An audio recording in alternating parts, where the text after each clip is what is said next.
All right. So we at an Indian reservation. What's it called again? Ah-Tah-Thi-Ki. Ah-Tah-Thi-Ki, which means learning. Learning. Ah-Tah-Thi-Ki. Ah-Tah-Thi-Ki. Learning Seminole Reservation with the Akim. a whole lot of Shalom. Shalom. Shalom. Shalom. Shalom. Hey, Shalom. Shalom. Yeah. Yeah. Shalom. Yabba Shema Shabrakatab. Yabba Shema Shabrakatum. Rakatham. Thumb. Hey, we want to give all praise and glory to Yahweh, Yahweh, Bahashem, Yahweh Shai. Double honors to our apostles and elders at Great Millstone, which rule well, and greetings and salutations to the elect. Yeah, we just walking, looking at the museum, getting information on Reuben. Yeah. You know, Ah-Tah-Thi-Ki Museum. It means to learn.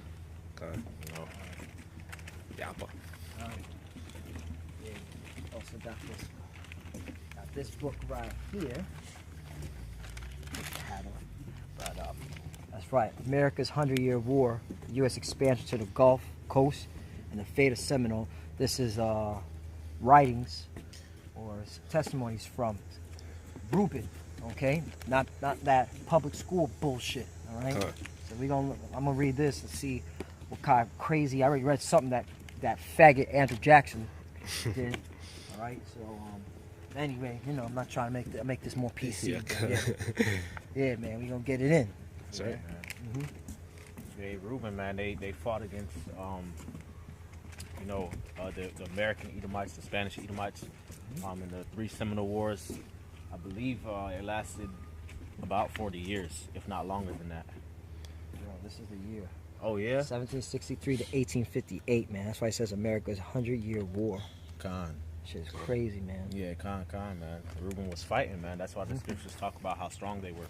Con. But a lot of them got forced out of Florida, and had to migrate and travel. Which that goes with the prophecy. Reuben shall be unstable as waters. Okay.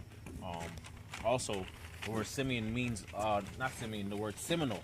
The word Seminole means rebellious. It also means runaway. Okay. And that's a term that they put upon the natives of this land, because they didn't want to submit. And that also goes with them being unstable as waters. Always moving around or having to move around. Okay. So yeah, man. Reuben caught hell, man. Reuben was out here fighting. Esau didn't know what to do, man, because Reuben knew the environment, man. Yep. Reuben knew how to work the environment, how to fight in this terrain with guerrilla warfare. Yeah. And Esau didn't know how to deal with it, So Esau was getting murked by Reuben, man. The warriors, Yeah. Another thing, man. Man, want the kingdom will come real fast, man, because seeing our people in this state, man, the land that was originally theirs, and they have to be pushed onto a reservation and shit. Yeah. Excuse my French, but having to be put on a reservation, man, that's not how our people's supposed to live, man. This was their land. They getting pushed into some small corner. Yeah. Trying to hold on for dear life to whatever culture they had before. But yeah, Esau got to get destroyed, man. Yeah, that's right. Yeah. Also, Esau got destroyed for attacking Negro Fort, man. Right, that's another part of history. Yeah. You know what I'm saying? During the Seminole Wars. All right. That's actual history right there, man. And it explains it. Andrew Jackson. It's how it was in Georgia, okay? Because the Seminole Indians were from Georgia all the way down here to Florida, man. They kept getting pushed around. Con. Also, we were reading when we got in here, how and they also had a little movie in a little theater.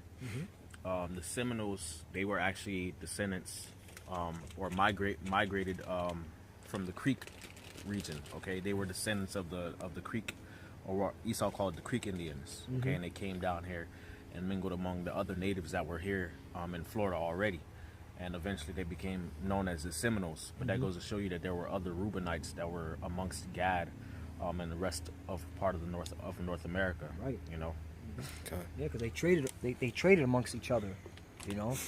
They conducted commerce with each other, and not only just in the mainland of what they call today America, also around the Caribbeans, man, where like islands like Cuba, Puerto Rico, all right, because that's right near Florida, man.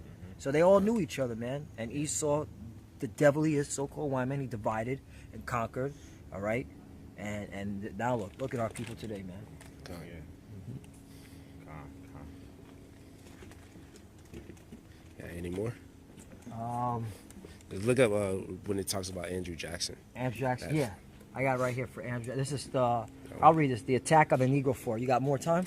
Okay, because I got time. it says, for much of the American South, the Apalachicola River was both a promise and a threat. For farmers and plantation owners in western Georgia, the river was the most direct route for their produce to reach market. Unfortunately, it ran through an area owned by Spain and populated by unfriendly Seminole Indians. All right, goes to see how Seminole Indians were all the way up in Georgia, and then you had the Spaniards too. That's why you Spanish people. That's why you're catching hell now, man. You were part of our demise too, man. So don't act like, okay, that wasn't your people, man. During the War of 1812, the Apalachicola threatened to become an avenue for a possible invasion of the southern states.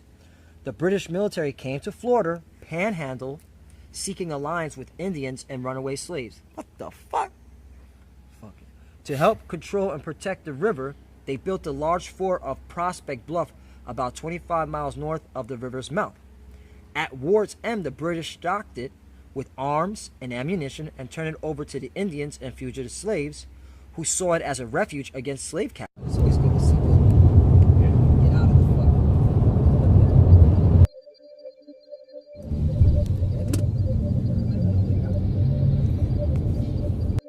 They live out here to get away from people.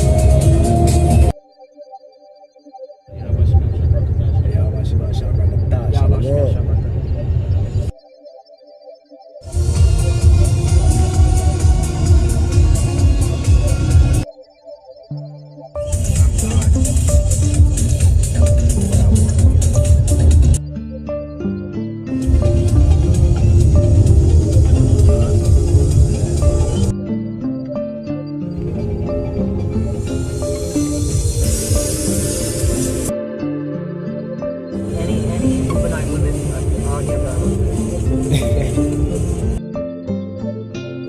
get your ass.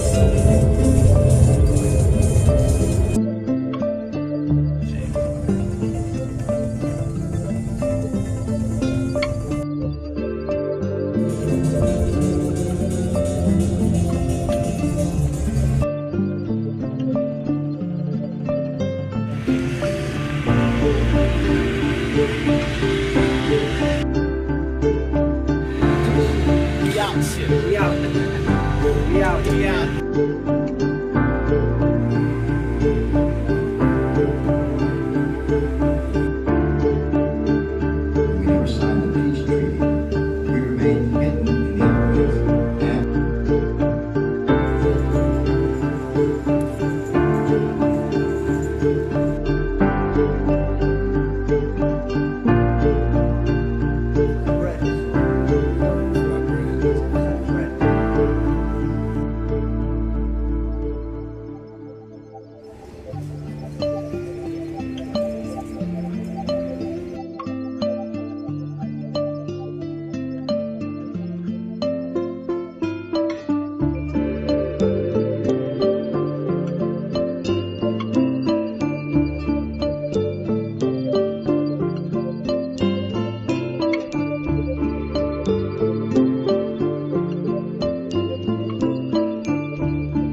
to her. See,